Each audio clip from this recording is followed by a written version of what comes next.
नमस्कार, radio active 90.4 FM Bhagalpur पर आपका स्वागत है। आप सुन रहे हैं अपने दोस्त और इस प्रोग्राम के होस्ट आरजे मेहताब को। एक बार फिर से मैं आ चुका हूं आपके लिए लेकर जच्चा बच्चा के स्वास्थ्य और पोषण, टीबी और उसका इलाज, कोविड से बचाव और वैक्सीन के महत्व जैसे विषय पर जागरूकता वाला एक विशेष कार्यक्रम श्रृंखला स्वास्थ्य बाण। ये एपिसोड इस कार्यक्रम श्रृंखला का 8वां एपिसोड है। हम हर हफ्ते शनिवार को इस कार्यक्रम का एक नया एपिसोड लेकर आते हैं और आज के इस एपिसोड को आप दोबारा सुन पाएंगे कल यानी रविवार को शाम 5 बजे से। आप हमें YouTube पर भी सुन सकते हैं। इसके लिए आप हमारे ऑफिशियल YouTube चैनल पर जाएं, जो है रेडियो एक्टिव ऑफिशियल, और स्वास्थ्य बाण कार्यक्रम की प्लेलिस्ट में हमारे एपिसोड्स को सुने। हमारा स्वास्थ्य कैसा होगा ये निर्भर करता है हमारी जागरूकता पर। रेडियो एक्टिव 90.4 FM एक सामुदायिक रेडियो है। सामुदायिक रेडियो होने के नाते जन जागरूकता के प्रति हमारी जिम्मेदारी और बढ़ जाती है।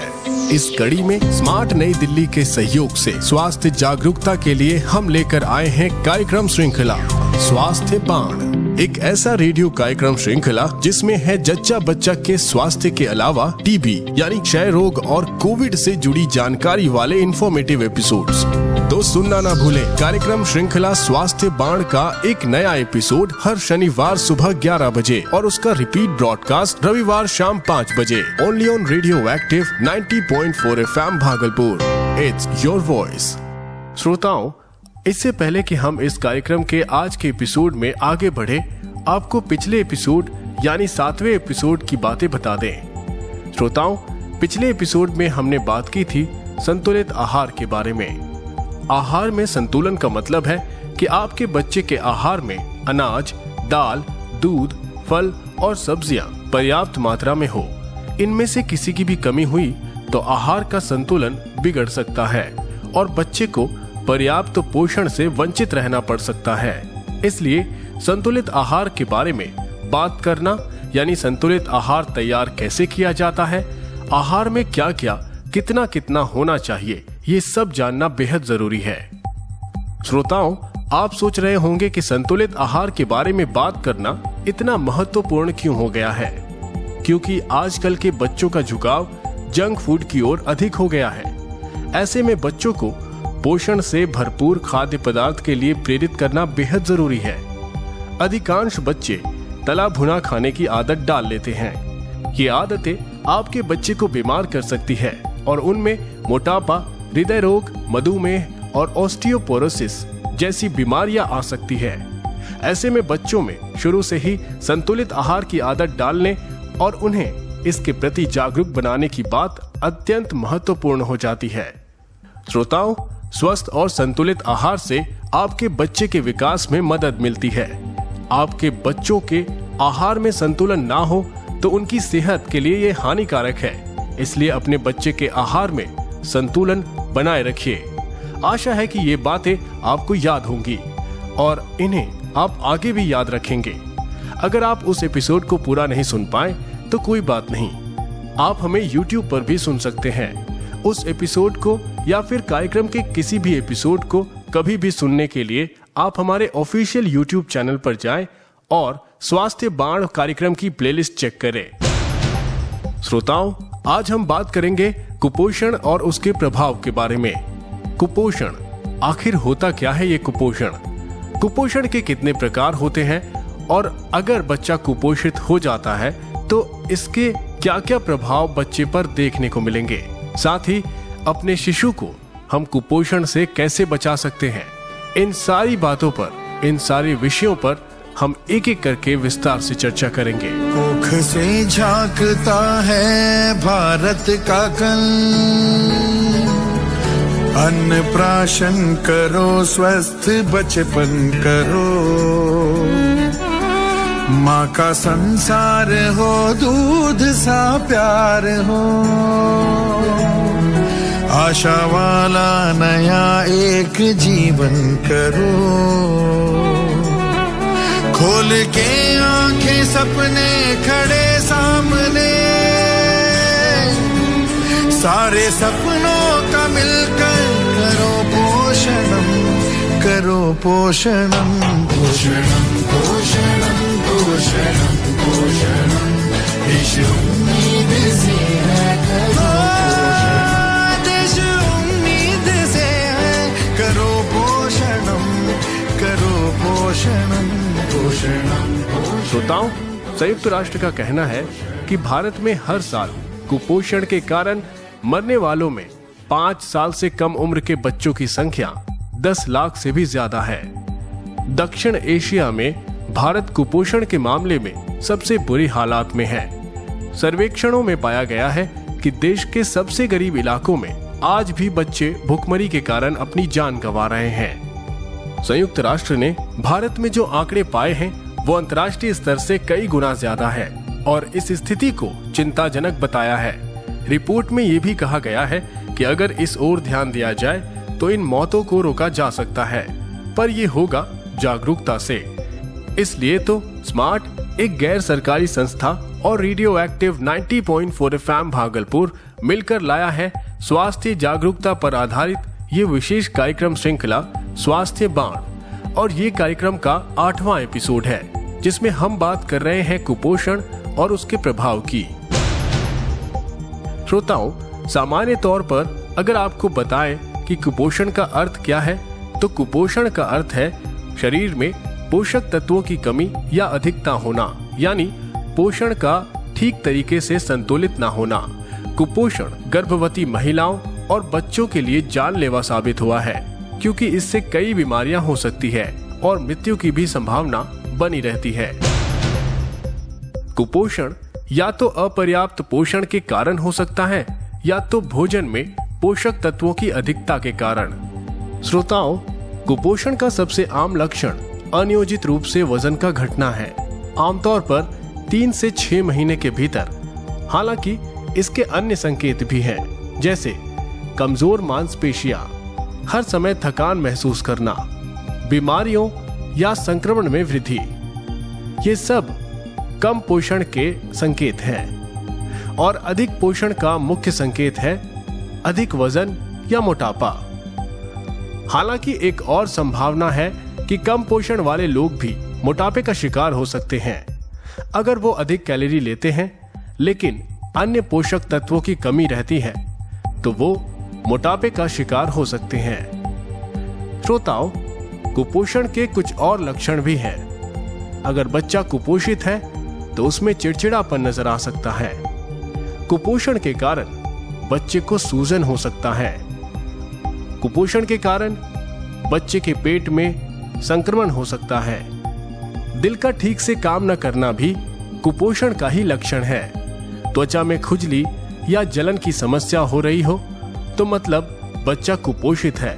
सांस लेने में समस्या हो रही हो या कमजोरी हो रही हो तो ऐसे में भी ये लक्षण कुपोषण के संकेत हैं। इसके अलावा कुपोषण के कई और कारण हैं, जैसे समय से पहले बच्चे का जन्म, 5 साल से कम उम्र के बच्चे को अत्यधिक उल्टी या दस्त की शिकायत होना, या फिर जन्म से ही बच्चे का कमजोर होना। मैं बार बार क्यों बीमार पड़ती हूँ? मुझको स्कूल में सब बुद्धू बुद्धू बोलते रहते हैं। मैं डरने से भागता हूँ ना तो थक जाता हूँ। बच्चे का बार बार बीमार पड़ना, जल्दी थक जाना या देर से समझ आना, ये सब कुपोषण के लक्षण हो सकते हैं। कुपोषण यानी सही पोषण का ना मिलना। गर्भ से लेके जन्म के पहले 2 साल बच्चे में इसका सबसे ज्यादा खतरा होता है। आज देश का लगभग हर दूसरा बच्चा कुपोषण का शिकार है, यानी शरीर और दिमाग से कमजोर।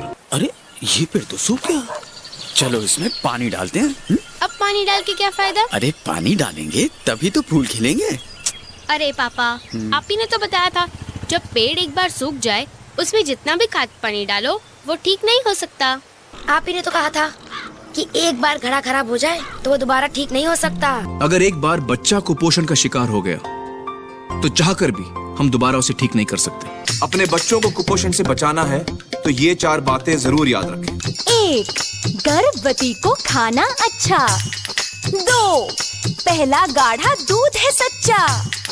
3. 6 महीने से स्तनपान। 4. फिर स्तनपान और पोषण का ध्यान। 1. गर्भवती को खाना अच्छा। 2. पहला गाढ़ा दूध है सच्चा। 3, 6 महीने सिर्फ स्तनपान, और 4, फिर स्तनपान और पोषण का ध्यान। श्रोताओं, बच्चे के सही विकास के लिए उसे कैल्शियम, पोटेशियम, फाइबर, प्रोटीन जैसे पोषक तत्वों की जरूरत होती है। और अगर ये जरूरी तत्व उसे नहीं मिलते तो इसका मतलब कि बच्चा कुपोषण का शिकार होने वाला है। कुपोषण होने पर बच्चे का शारीरिक विकास ठीक तरीके से नहीं हो पाता। उसके सोचने और समझने की क्षमता भी कमजोर होती है। बच्चे को आगे चलकर कई शारीरिक और मानसिक समस्याओं का सामना करना पड़ सकता है, क्योंकि उसकी इम्यूनिटी भी बहुत मजबूत नहीं रहती और ऐसे बच्चे संक्रमण की चपेट में बार बार आसानी से आ सकते हैं। इस समस्या को दूर करने के लिए आपको कुछ आसान से उपाय मैं बताऊंगा, पर बचाव से पहले आइए बात करते हैं इसके कारण की। श्रोताओं, कुपोषण का मुख्य कारण है पोषक आहार की कमी। अगर बच्चे को छोटी उम्र से ही सही न्यूट्रिशन नहीं मिलेगा तो उसमें कुपोषण की समस्या हो सकती है। जिन बच्चों को बचपन में डायरिया की समस्या होती है, उनमें कुपोषण की समस्या हो सकती है। अगर बच्चे की मानसिक स्थिति ठीक नहीं है तो भी बच्चे को कुपोषण की समस्या हो सकती है। इसके लिए आप बच्चे की जांच करवाएं। गंदे वातावरण में रहने के कारण बच्चे कुपोषण का शिकार हो सकते हैं। अगर आप कारखानों के आसपास रहते हैं या फिर माँ किसी केमिकल फैक्ट्री में काम करती है तो बच्चे के कुपोषण का जोखिम बढ़ जाता है। अगर प्री मैच्योर डिलीवरी के कारण बच्चा समय से पहले जन्म ले लेता है तो उसे भी कुपोषण की समस्या हो सकती है। श्रोताओं, अगर आप बच्चे को स्तनपान नहीं करवाएंगे तो भी बच्चे को कुपोषण की समस्या हो सकती है। इसलिए कहा जाता है कि स्तनपान का फायदा बच्चे को जन्म से लेकर जीवन के अंत तक मिलता रहता है। और जैसा कि हम सब जानते हैं कि स्तनपान को पहले 6 महीने में ही शिशु के लिए संपूर्ण आहार का नाम भी दिया गया है। इसी तरह से जन्म के 6 महीने के बाद स्तनपान के साथ साथ पौष्टिक आहार देना भी अत्यंत आवश्यक है, वरना शिशु कुपोषित हो सकता है। इसके अलावा शारीरिक गतिविधियों के अभाव में भी कुपोषण का खतरा बढ़ जाता है। और जब शारीरिक गतिविधि की बात हम कर रहे हैं तब हम गर्भवती महिला की बात कर रहे हैं। इसलिए गर्भवती महिला अगर पर्याप्त मात्रा में शारीरिक गतिविधि नहीं करती है तो उसकी पाचन प्रक्रिया इससे प्रभावित हो सकती है या फिर धीमी भी हो सकती है और ऐसे में कुपोषण का खतरा बढ़ जाता है। श्रोताओं, कुपोषण बच्चे की मां, परिवार और समुदाय सबको प्रभावित करता है। कुपोषण आज दुनिया भर में 5 साल से कम उम्र के बच्चे की मौत का मुख्य कारण बन चुका है। शोध अध्ययनों से यह पता चला है कि समुचित पोषण का अभाव बच्चे की रोग प्रतिरोधक क्षमता को कमजोर कर देता है, जिससे ऐसे बच्चे विभिन्न संक्रामक रोग की चपेट में जल्दी आ जाते हैं। श्रोताओं, कुछ ताजा आंकड़ों के बारे में आपको बताएं तो राष्ट्रीय परिवार स्वास्थ्य सर्वेक्षण यानी NFHS 5 के आंकड़ों में ये बात पता चली है कि बीते 5 वर्षों में देश के अधिकांश राज्यों में 5 साल से कम उम्र के बच्चों में कुपोषण के मामले बढ़े हैं। विशेषज्ञ ये बताते हैं कि जन्म के बाद 6 महीने तक केवल मां का दूध और 6 महीने के बाद मां के दूध के अलावा ऊपरी आहार बच्चे के लिए जरूरी है। पर भारत में ऐसे कम ही बच्चे हैं जिनको सही पर्याप्त मात्रा में ऊपरी आहार मिल पाता है और अंततः वो कुपोषण के शिकार हो जाते हैं। श्रोताओं, कुपोषण से बचने के लिए गर्भावस्था से ही अपने आहार पर ध्यान विशेष रूप से रखना शुरू कर देना चाहिए। ऐसे वक्त में पर्याप्त आहार और गर्भावस्था के अंतिम दिनों में आराम करना जरूरी है। और गर्भावस्था के दौरान लौह और फॉलिक एसिड की गोलियां लेना भी जरूरी है। इसके अलावा आहार में साबुत चने, दालें और फलियां, अंकुरित दालें, पत्तेदार सब्जियां, गुड़, खजूर, मूंगफली, तिल और फलों को शामिल करना चाहिए। ऐसे भोजन का सेवन करें जिनमें लौह तत्व प्रचुर मात्रा में पाए जाते हैं। ध्यान रखें कि कि गर्भावस्था की शुरुआत में ही दैनिक आहार में पत्ते वाली हरी सब्जियों को शामिल किया जाए, क्योंकि इसमें आवश्यक फॉलिक एसिड उपलब्ध होता है। श्रोताओं, हर दिन एक मौसमी फल जरूर खाएं। इसके अलावा दूध, दही, लस्सी, अंडा, मांस, मछली का सेवन भी अंतराल में यानी नियमित अंतराल में करते रहें।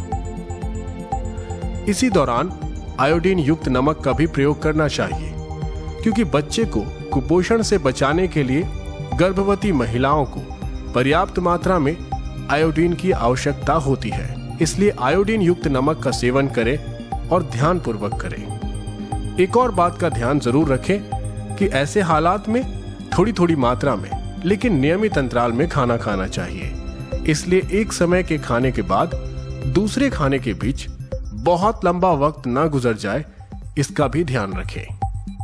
श्रोताओं, तरल पदार्थ और पानी का पर्याप्त मात्रा में सेवन करना भी जरूरी है, ताकि आप अपने डाइजेस्टिव सिस्टम को ठीक रख सके। इससे आपके भोजन का पूरा फायदा आपको मिलेगा और बाद में आपके बच्चे को।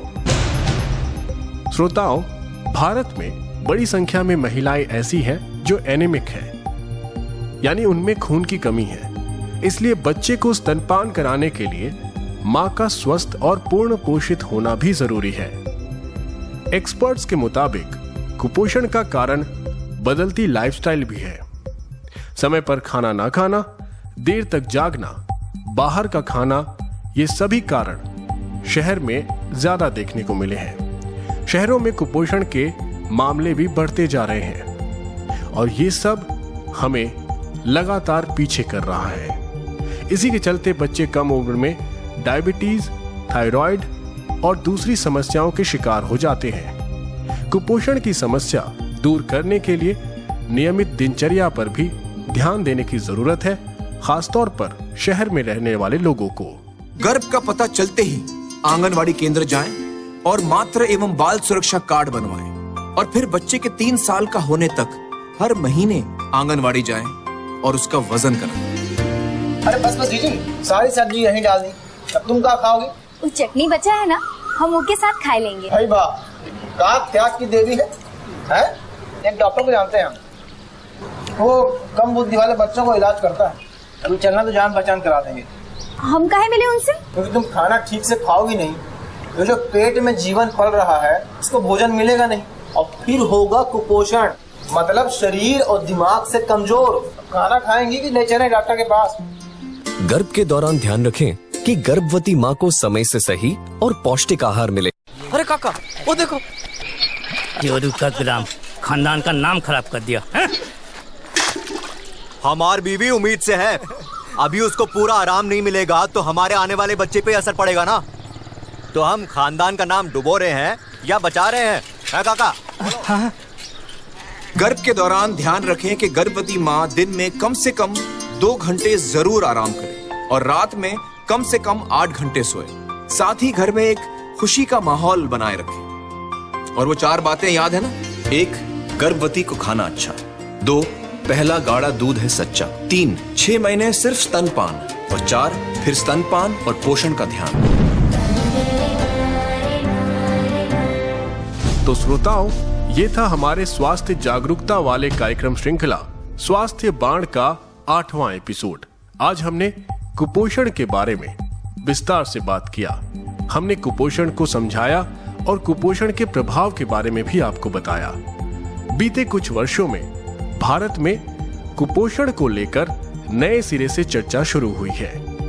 2020 में जारी वैश्विक भुखमरी सूचकांक में भारत 107 देशों में 94वें स्थान पर रहा था, जबकि वर्ष 2021 में भारत 116 देशों में 101वें स्थान पर रहा है। देश में कुपोषण की समस्या अब गंभीर होती जा रही है और इसकी गंभीरता को समझते हुए स्वास्थ्य एवं परिवार कल्याण मंत्रालय ने साल 2017 में राष्ट्रीय स्वास्थ्य नीति 2017 जारी की थी, जिसमें नागरिकों की उत्पादकता पर कुपोषण के नकारात्मक प्रभाव और देश में मृत्यु दर में इसके योगदान पर प्रकाश डाला गया था। हालांकि सरकार द्वारा इस संदर्भ में काफी प्रयास किए गए हैं और कई प्रकार की योजनाएं चलाई जा रही हैं, पर इन योजनाओं और प्रयासों के बावजूद हम देश में कुपोषण की चुनौती से पूरी तरह से निपटने में अब तक असमर्थ रहे हैं। इससे न केवल भारत की आर्थिक विकास में बाधा उत्पन्न हो रही है, बल्कि वैश्विक स्तर पर भारत की छवि भी खराब हो रही है। श्रोताओं, इसमें कोई संदेह नहीं कि भोजन में पोषक तत्वों की कमी कुपोषण का सबसे प्रमुख कारण है, किंतु समाज में एक बड़े हिस्से में इस संबंध में जागरूकता की कमी देखी गई है। आवश्यक है कि कुपोषण संबंधी समस्याओं को संबोधित करने के लिए जल्द से जल्द आवश्यक कदम उठाए जाएं, ताकि देश के आर्थिक विकास में कुपोषण के कारण उत्पन्न बाधा को खत्म किया जाए। श्रोताओं, आशा है कि आपने इस एपिसोड को बड़े ध्यान से सुना होगा, और जो आज नहीं सुन पाए या जिन्होंने इस एपिसोड को बीच से आधा सुना, तो उन्हें हम बता दें कि आप कल भी इस एपिसोड का रिपीट ब्रॉडकास्ट सुन पाएंगे। कल शाम के 5 बजे जरूर सुनिएगा। आप हमें YouTube पर भी सुन सकते हैं। इसके लिए आप हमें YouTube पर सब्सक्राइब करें। कार्यक्रम स्वास्थ्य बाण की प्लेलिस्ट में हमारे एपिसोड आपको YouTube पर रेगुलर मिलते रहेंगे। रेडियो एक्टिव 90.4 FM भागलपुर पर मैं यानी आरजे मेहताब अब आपसे मिलूंगा अगले यानी 9वें एपिसोड में शनिवार को सुबह 11 बजे।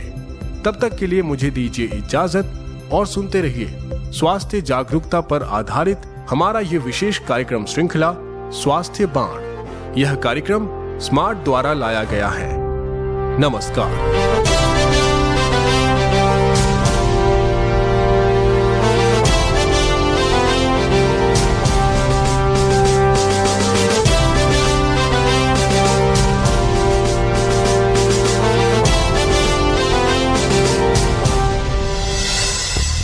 स्वस्थ देश स्वच्छ देश अपना बनाना है, सही पोषण देश रोशन करके दिखाना है। स्वस्थ देश स्वच्छ देश अपना बनाना है, सही पोषण देश रोशन करके दिखाना है।